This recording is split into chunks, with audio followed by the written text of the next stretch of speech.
منہ صاف، دین کا حکم ہے منہ صاف رکھنا، دان صاف رکھنا، منہ سے بدبو نہ آئے، سراہنڈ نہ آئے، یہ ہمارے دین اور ایمان کا حصہ ہے۔ اس کے لیے اللہ کے نبی نے ہر بدبودار چیز کو منہ میں ڈالنے سے منع فرمایا۔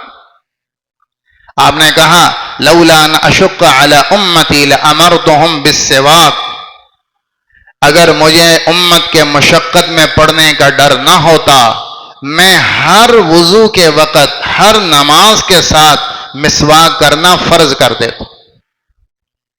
اگر امت کی مشقت کا ڈر نہ ہوتا میں مسواک فرض کر دیتا۔ کیوں؟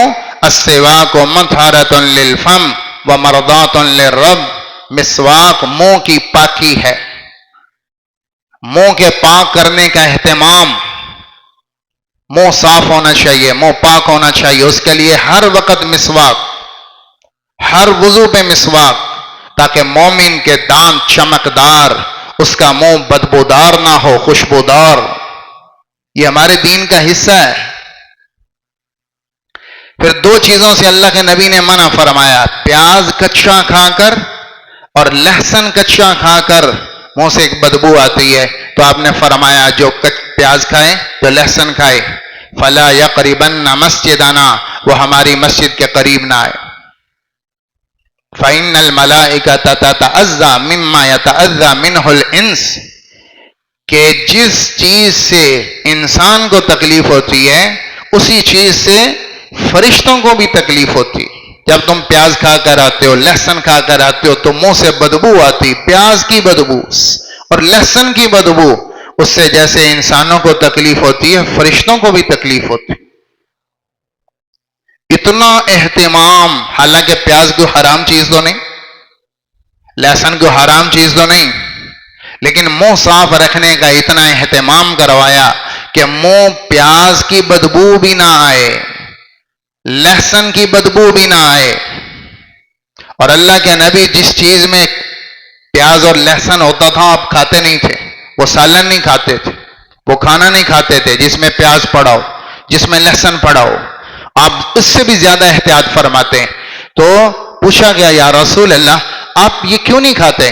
تو آپ نے فرمایا اناجی من لا تناجی، مجھے ان فرشتوں سے بات کرنی ہوتی ہے کہ جن سے تم بات نہیں کرتے، چونکہ میرے پاس وحی کا سلسلہ ہے اور میرے پاس جبریل نے آنا ہے، فرشتوں نے آنا ہے، تو مجھے ان سے سرگوشی کرنی ہوتی ہے، اس لیے میں خوشبو کا پورا اہتمام رکھتا ہوں اور ہر وہ چیز جو فرشتوں کو تکلیف دے اسے اپنے آپ کو بچا کے رکھتا ہوں کہ میرا واسطہ ہر وقت فرشتوں کے ساتھ۔ تو آپ پیاز نہیں کھاتے تھے، لہسن نہیں کھاتے تھے، وہ ہانڈی نہیں کھاتے تھے جس میں پیاز لہسن پڑا ہو۔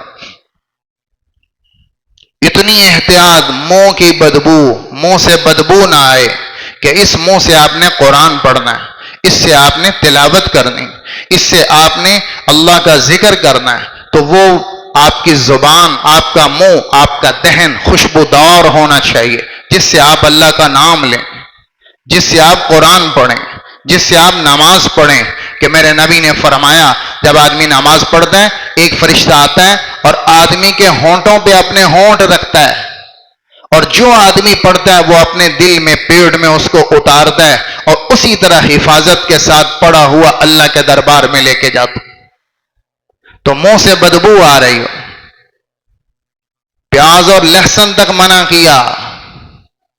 یہاں مسلمان پان کھا کھا کے منہ برباد کیا ہوا، سگریٹ پی پی کے منہ برباد، نسوار کھا کھا کے منہ برباد، اور کیا چھالیاں اور ٹافیاں اور کیا کیا چیزیں، جو چیز آئی منہ میں ڈال لی۔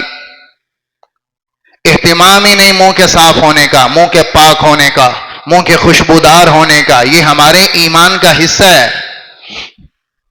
مومن کا منہ پاک ہوتا ہے، مومن سے سراہنڈ نہیں آتی، مومن سے بدبو نہیں آتی۔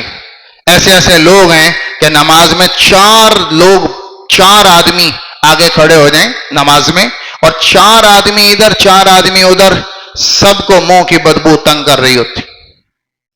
نماز کی سب میں کھڑے ہو جائیں آدمی پریشان ہو جاتا ہے، ایسی سانس میں بدبو آ رہی۔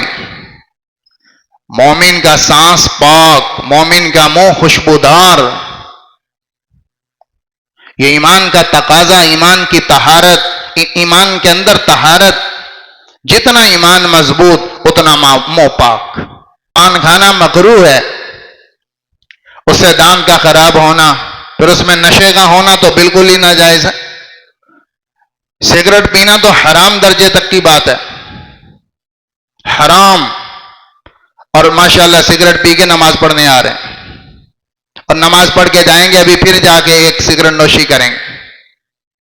منہ سگریٹ سے گندا، نسوار سے گندا.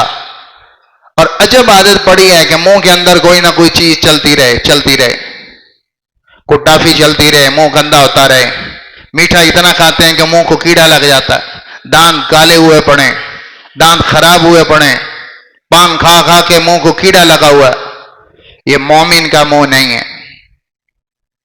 اللہ کے نبی پیاز نہیں کھاتے تھے کہ بدبو آئے گی، آپ لہسن نہیں کھاتے تھے کہ منہ سے بدبو آئے گی.